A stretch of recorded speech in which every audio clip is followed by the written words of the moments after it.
Russell Westbrook, Anthony Davis combined for 68 points, 27 rebounds, 12 assists on 51% shooting.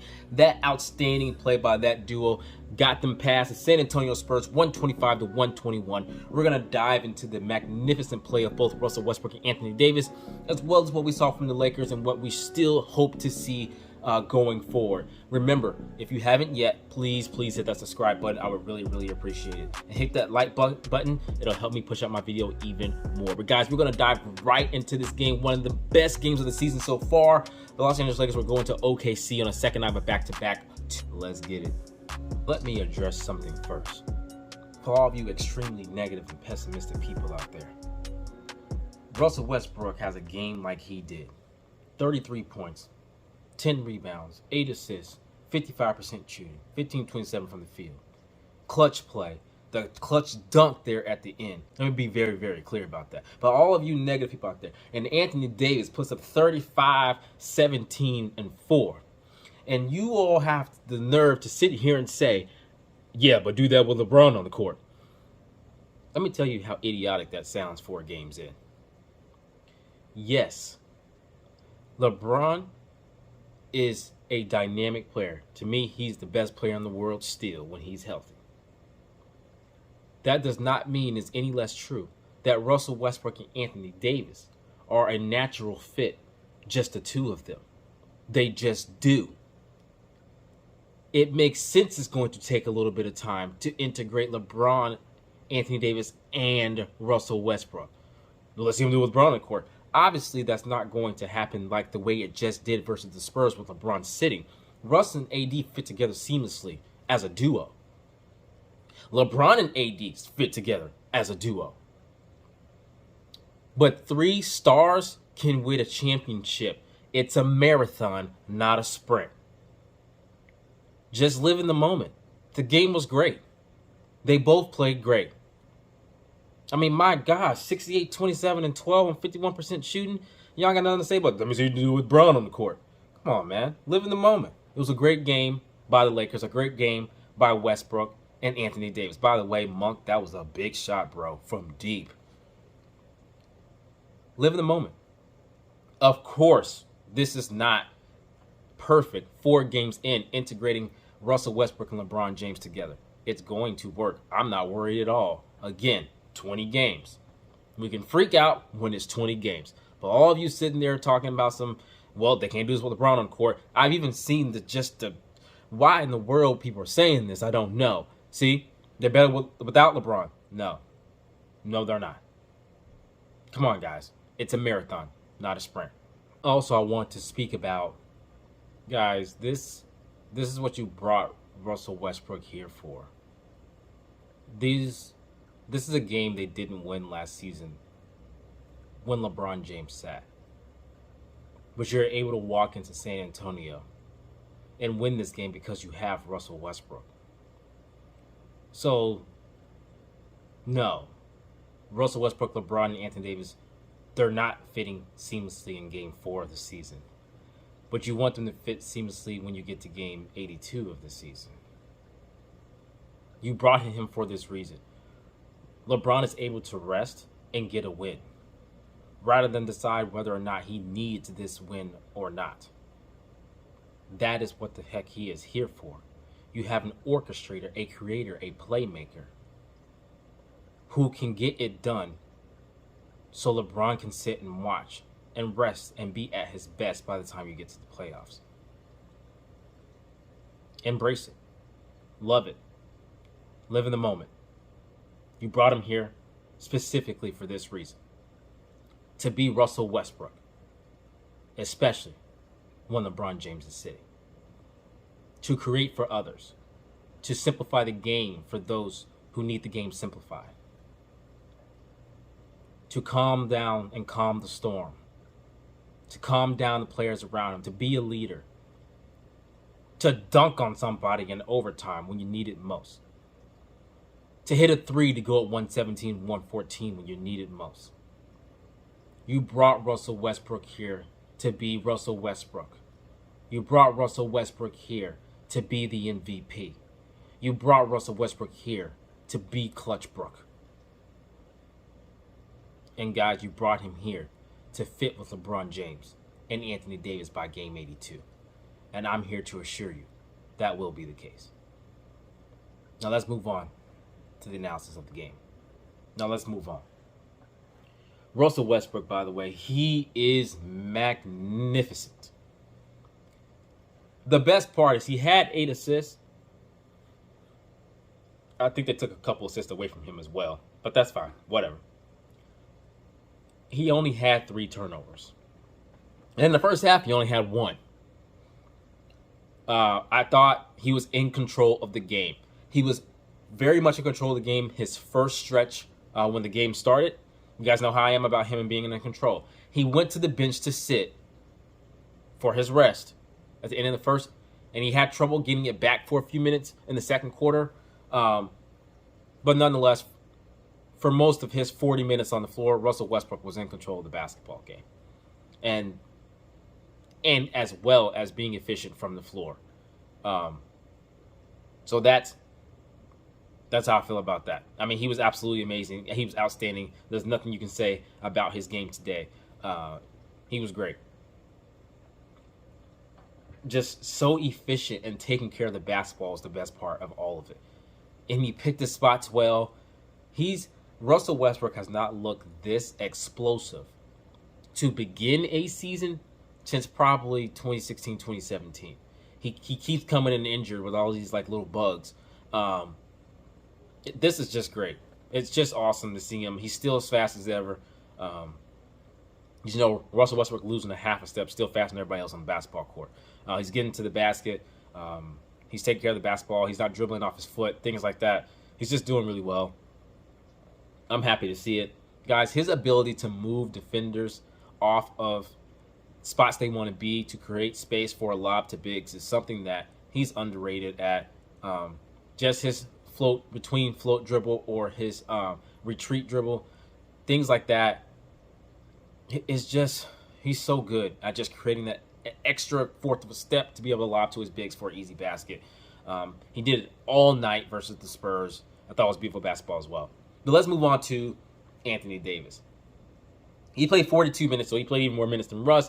Like I said, Russ got 5 fouls towards the end of the fourth quarter. I do believe if Russ didn't foul out or didn't get 5 fouls and had to sit, that game would have been over in regulation. But that isn't what happened. But that is what I believe. Anthony Davis, on the other hand, 35 points, 17 rebounds, 4 assists, 4 blocks. Guys, he was absolutely outstanding. He only had 2 turnovers. So between the stars, who pretty much had the ball for most of the game, he only had 5 turnovers. That's absolutely outstanding. Anthony Davis, 15 to 31 from the field, so not quite as efficient as Russell Westbrook, but still very, very, very good. The only thing they both didn't do well was shoot the 3, but Monk was 4 of 10 for 40%, so he took care of that. Guys, they won this game versus the Spurs, going 8 of 30 from the three-point line. I thought that was very impressive, and that was a lot to do with Anthony Davis. Man, he's a mistake eraser. Every single time someone got beat, and that includes Russ, or Monk, or Bazemore, anyone, Carmelo. He just erased so many mistakes tonight with his ability to alter shots or block shots. He was absolutely great, just like he was in the previous game versus the Memphis Grizzlies. He is a talent. Anthony Davis can very much be in the conversation for MVP and Defensive Player of the Year. He has both Russell Westbrook and LeBron James feeding him the basketball. He's going to score a lot of points like this.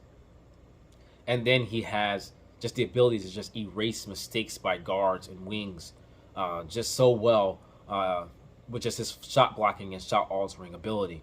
He's absolutely amazing. I just can't say enough about his game.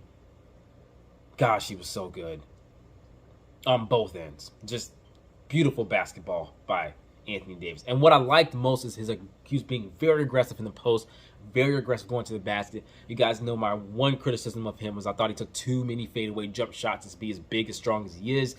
That was not the case versus the Spurs. I mean, he was all in there getting beat up. He scared me for a second because he grabbed his knee, but he stayed in the game, so I'm hoping everything's all right.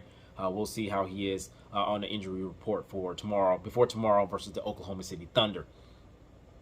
Guys, Malik Monk, man, he came through in a big way. Look, I know he was 6 of 15 from the field, which isn't very good at all. But he was 4 of 10 from 3, and he hit a big shot late in that game. Man, he pulled up from about 32, 33 and just launched it. Nothing but net. The confidence he had, and guys, I feel like he was making that as soon as he let it go. For some reason, when Monk shoots, I just feel like it's going in no matter where he's shooting from on the court.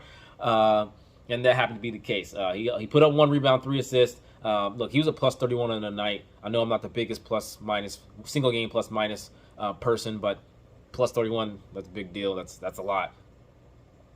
Basically, the bench, they were all a negative, I believe, other than Dwight Howard. Look, the Rondo Westbrook lineups just don't work. They just do not. Every time that Russell Westbrook Rondo lineup got on the floor, they just start hemorrhaging. They couldn't stop it, the bleeding. And it did happen in the first half, then it happened again in the second half.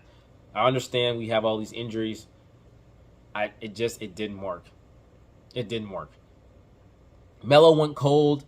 He was 1 of 7 from the field, or 4 from 3. That's 4 rebounds, 0 assists, 0 steals. He had a block, and he got 3 turnovers as well. Hopefully he bounced back in a big way.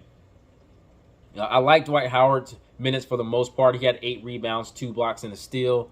He was aggressive down there, down low as far as on the defensive end. He also was erasing mistakes. I didn't really have a problem with his minutes for the most part. Obviously, I like Anthony Davis at the 5 because it just brings so much space to the floor, especially for Russell Westbrook, who was able to get to the basket in those lineups pretty much with ease. He's still just an elite penetrator. He's able to get deep into the paint and just create offense for others. When Rondo was on the floor, he was having a tough time getting deep enough to create offense, and it just drove me crazy. If you follow me on Twitter, you know I tweeted it out as well. You just have to keep that floor spray. Bazemore's minutes, I actually I liked them. He was 2 of 6 from the field, 1 of 3 from 3. I thought he was okay. I thought he was sound. He got 3 rebounds and assists, 2 steals as well. I thought his minutes were fine. Like all the guards and wings right now, it seems like they're kind of getting beat off the dribble, but I didn't really have a problem with Bazemore's minutes tonight. I thought he did fairly well. The alternative tonight I didn't like. I'd rather have him in there if I had to, other than maybe Reeves. Reeves still just doing his thing, just making things happen. 3 of 5 from the field, 2 of 4 from the 3-point line. Defense, tough as nails. Even if he had a shot made on him, like he was on there with a strong contest, I was happy with the rookie. He added 2 rebounds and an assist as well. He had 10 points. So overall, guys, I really, I was happy with the starters. I was happy with Reeves. I didn't like the Rondo lineup. I didn't like the Carmelo Anthony on the floor tonight in particular. Hopefully he bounces back. I thought Howard was fine. That's pretty much how it goes for me. Guys, defensively, they still have to get it done. This is what I saw defensively. Defensively, I saw a team where they know that they are hemorrhaging and people were worried about their own guy over the team. They were worried about themselves over the team, which is, in terms of basketball, that's selfish. So they were making the rotation late rather than on time, which actually created more of an issue and caused more problems than just making the rotation where you're supposed to. See, on that baseline, when the opposite team has the ball in the corner, Vogel wants, I can tell it's by design, he wants those guards to funnel that player baseline. When he funnels that player baseline, the big that was guarding Pirtle would slide over to cut off and kind of trap using that corner. So they use the baseline, the sideline, and then their 2 bodies. The problem was that the opposite rotation was late. Now the rotation from the other side was late, so they were able to just pocket pass to Pirtle, and it was just an easy basket right there at the rim. If they make the rotation on time, that pass is not there. You got to trap. You got to trap there in the corner on the baseline and sideline with the big and the primary defender, and then they've got to make some long cross-court pass that would be very hard to make. That would create the turnover. It happened over and over and over again. So hopefully they look at tape and they're able to correct that. And, it's about team defense, not about individuals. The guards, they do have to be better at the point of attack. Look, the screen comes and they're not really getting around that screen hard enough, fast enough, and that's causing a lot of issues as well as far as rotations are concerned. And that goes for Russell Westbrook as well. Russell Westbrook's game was absolutely magnificent. but there's definitely improvement to be made on screens as well as off the ball. And it's not just him, and that's all of them. For the most part, the defense for the Lakers hasn't been good. Once again, they were able to just outscore their opponent, because when you have LeBron James, Russell Westbrook, Anthony Davis on your team, you have a chance to just outscore teams. But in order for them to be elite and get to that next level over the next 20 games, that defense has to improve as well. And the defense, you just keep building on it all the way to game 82. You want to be at your best when you hit the playoffs. So that's pretty much how I feel about that game. Like, I'm really excited. And once again, guys, 20 games. As game 4, was it better than game 1? Was it better than game 2? The answer is yes, guys. 20 games, just let it keep riding. Make sure you guys comment, like, and subscribe. I really, really appreciate it, guys. But right here is where I'm going to break things. Thank you guys so much for watching the Westwolf podcast. I really, really appreciate it. Please hit that subscribe button. I would really, really like that. It would help push my video out even more. And please hit the like button if you enjoyed the video. It would really, really help me out. Guys, remember, if you want the audio version, I'm also on all the major podcast platforms, the Westwolf Podcast, Apple Podcasts, Google Podcasts, Spotify, Stitcher, Radio Public, CastBox, and much, much more.